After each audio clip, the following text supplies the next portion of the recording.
Estamos em Gálatas, capítulo 2, e vamos passar o estudo aqui a partir do versículo 15. Neste estudo vamos ver por que Pedro e os judaizantes estavam errados. Eu posso adiantar que Pedro estava errado pela hipocrisia, porque Pedro sabia muito bem da verdade, sabia o que as escrituras ensinavam a respeito da salvação, do que Jesus havia dito, do que o apóstolo Paulo e ele mesmo, Pedro, ensinava. Então, o problema de Pedro era a hipocrisia. Já os judaizantes, eles erravam naquilo que criam mesmo. Eles acreditavam num ensino errado. Qual ensino? O ensino de que para ser salvo é preciso, além de Jesus, observar as leis do Antigo Testamento. Então aqui Paulo se dirigindo àqueles judeus hipócritas, no caso Pedro, Barnabé e os judeus da igreja de Antioquia, ele diz assim, versículo 15: Nós, judeus por natureza e não pecadores dentre os gentios, aqui claramente Paulo está sendo irônico, porque essa era a visão do judeu mais conservador, que o gentio não passava de um pecador, um pagão, pecador, mergulhado na idolatria e na imoralidade. Então aqui Paulo usa de um tom irônico. Nós, eu, vocês, judeus por natureza ou judeus de nascimento e não pecadores dentre os gentios, continuando, versículo 16, sabendo contudo que o homem não é justificado por obras da lei. Olha como é que Paulo começou aqui a conversa. Ele está dizendo que nós, ele, Pedro, Barnabé, os judeus cristãos da igreja de Antioquia eram judeus de nascimento, mas sabiam que o homem não é justificado por obras da lei, e sim mediante a fé em Cristo Jesus. Também temos crido em Cristo Jesus para que fôssemos justificados pela fé em Cristo e não por obras da lei, pois por obras da lei ninguém será justificado. Então aqui Paulo desmascara os hipócritas do grupo. Os únicos que não estavam sendo hipócritas ali, por incrível que pareça, eram os próprios judaizantes, porque aquilo que eles pensavam, e pensavam errado, eles não escondiam. Os únicos que estavam sendo hipócritas ali eram justamente os irmãos de Paulo, aqueles que frequentavam a igreja de Antioquia da Síria com ele, e o apóstolo Pedro. Continuando. Mas se, procurando ser justificados em Cristo, fomos nós mesmos também achados pecadores, dar-se-á o caso de ser Cristo ministro do pecado? Certo que não. O que Paulo quer dizer aqui? Ele está pegando aqui a ideia dos judaizantes. Ele começa dizendo assim no versículo 17: Porém, se, conforme pensam os judaizantes, procurando ser justificados em Cristo, fomos nós mesmos também achados pecadores, porque é isso que os judaizantes estavam dizendo. Eles estavam dizendo que aquela pregação de Paulo, de que basta crer em Cristo, ter fé em Jesus para ser justificado, isso aí na verdade estava abrindo um precedente perigoso em relação à observação da lei. Por quê? Porque ao se dizer que a pessoa pode ser salva só pela fé em Jesus, isso dá a liberdade para o indivíduo pecar à vontade. Porque na cabeça do judaizante era o seguinte: se você diz que basta dizer que eu preciso crer em Jesus e pronto, está resolvido, então por que eu não pecaria? Por que eu não iria me lançar uma vida de pecado? Não é dito que eu tenho que observar a lei nem nada, é só crer em Jesus. Isso não poderia me fazer acabar abraçando o pecado em vez de me afastar dele?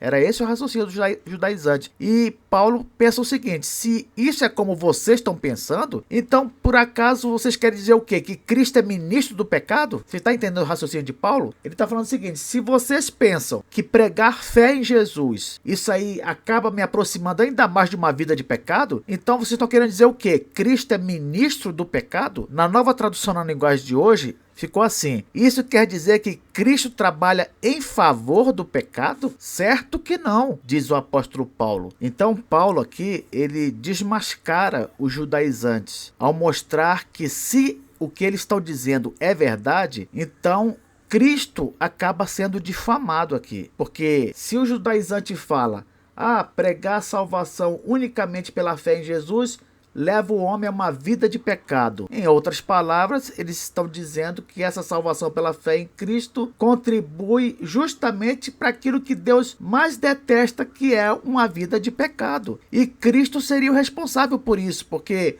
é como se Cristo mesmo estivesse dizendo, basta crer em mim, mas você não importa a vida que você tenha, se você vai pecar ou não vai pecar. Ou seja, era uma loucura o que os judaizantes estavam fazendo. Eles estavam, no final das contas, difamando o próprio Cristo. Versículo 18. Porque se torno a edificar aquilo que destruí, a mim mesmo me constituo transgressor. Olha o raciocínio de Paulo aqui. Ele está falando, se torna a edificar aquilo que destruí. O que foi que Paulo destruiu? Ele destruiu aquela tese de que é preciso observar a lei como meio de justificação, conforme ensinava os judaizantes. Ele destrói essa tese. Se ele tiver que reconstruir isso aí, se ele tiver que voltar a ensinar ou pensar que é preciso observar a lei, então ele vai virar, na verdade, um transgressor. Transgressor de quê, professor? Transgressor de tudo aquilo que ele aprendeu e recebeu de Cristo. Porque ele aprendeu e recebeu de Cristo que não é preciso observar a lei para ser salvo. Não é preciso fazer isso. Ele acabou com essa tese.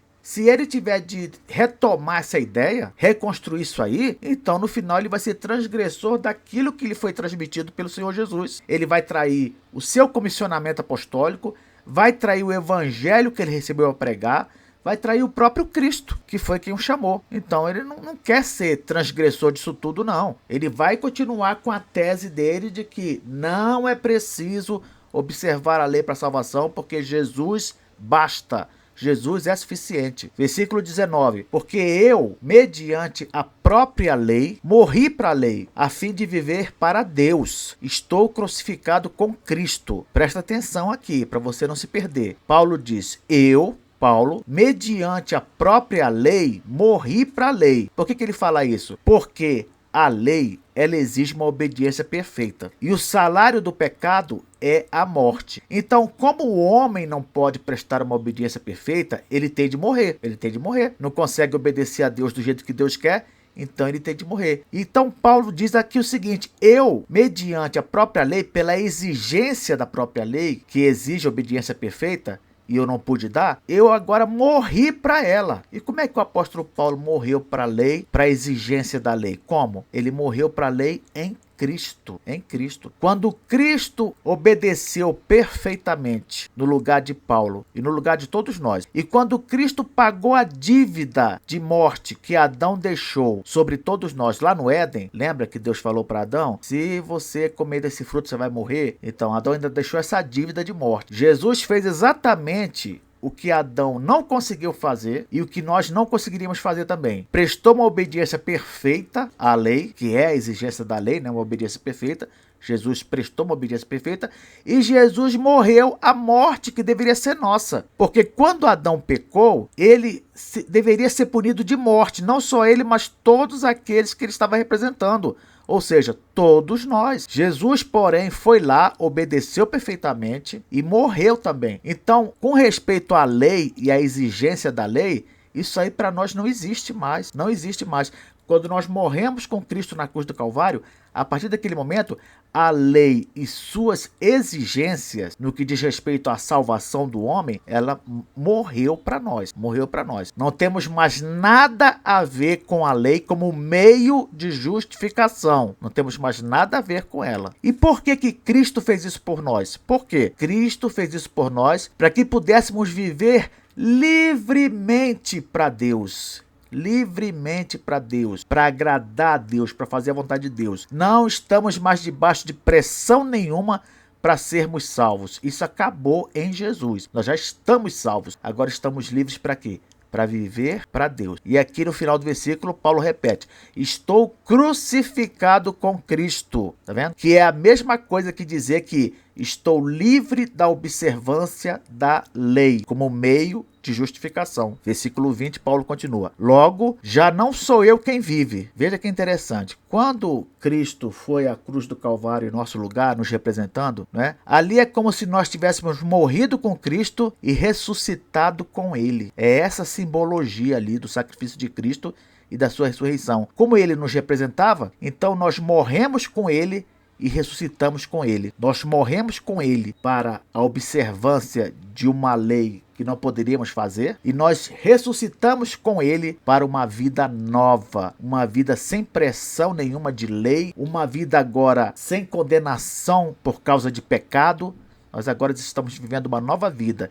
E essa nova vida, ela é simbolizada pela ressurreição de Jesus. Jesus morreu por nossos pecados, cumprindo a lei perfeitamente. Nós também morremos para a lei aí. Jesus ressuscitou vitorioso. E nós estamos agora vivendo uma nova vida. A vida de pessoas que ressuscitaram com Cristo. E Paulo agora continua falando. Já não sou eu quem vive, versículo 20. Mas Cristo vive em mim. O que ele quer dizer com isso? Ele quer dizer que agora, justificados em Cristo, Cristo passa a viver em nós. Viver em nós. O que quer dizer isso? Quer dizer que Cristo passa a comandar a nossa vida. Ele passa a viver a nossa vida. É como se ele estivesse no controle, no comando. Então, quem morre com Cristo, quem foi crucificado com Cristo, primeiro, morreu para a observância obrigatória da lei como meio de justificação. Morreu para isso. Segundo, passa a ter Cristo vivendo dentro de si mesmo, como se Cristo estivesse nos conduzindo, capacitando. Lembra quando ele fala lá em João 15, sem mim nada podeis fazer? Cristo está agora nos acompanhando, está sempre presente. Onde? Em nós. Em nós. Lembra lá no final de Mateus? Ele fala, eis que estou convosco todos os dias. Nós podemos dizer tranquilamente, Cristo vive em mim. Ele está em mim. E essa vida que temos agora com Cristo em nós, nós passamos a vivê-la pela fé, ou melhor, pela confiança constante em Jesus, aquele que nos ama e que se entregou por nós. Por isso que o apóstolo Paulo, aqui no versículo 20, ele diz, logo, já não sou eu quem vive, mas Cristo vive em mim, e esse viver que agora tenho na carne, vivo pela fé em quem? No Filho de Deus, Jesus, que me amou e a si mesmo se entregou por mim. A vida do cristão, após ser justificado por Cristo, é essa vida em que Jesus está nele, Jesus está no comando.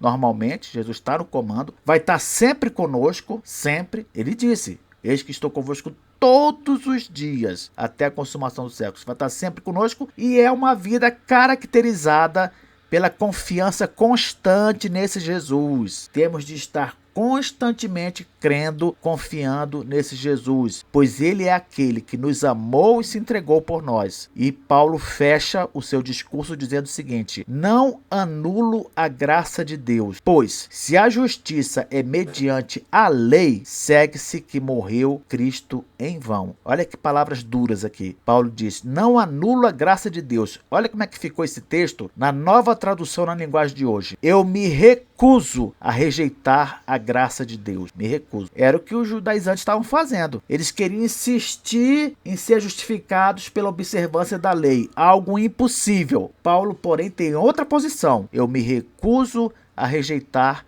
a graça de Deus. E ele explica, pois, se é por meio da lei que as pessoas são aceitas por Deus, se é por meio da observância da lei, se é por meio da prática de obras, então a morte de Cristo não adiantou nada, nada. Qualquer pessoa, à semelhança dos judaizantes, que pregue que é preciso fazer alguma coisa para se obter salvação, está querendo dizer com isso que o sacrifício de Cristo não foi suficiente. Em outras palavras, que no final das contas não adiantou nada ele morrer na cruz, porque o sacrifício dele não bastou para nos salvar. E isso, com certeza, é inconcebível. Nos vemos na próxima aula.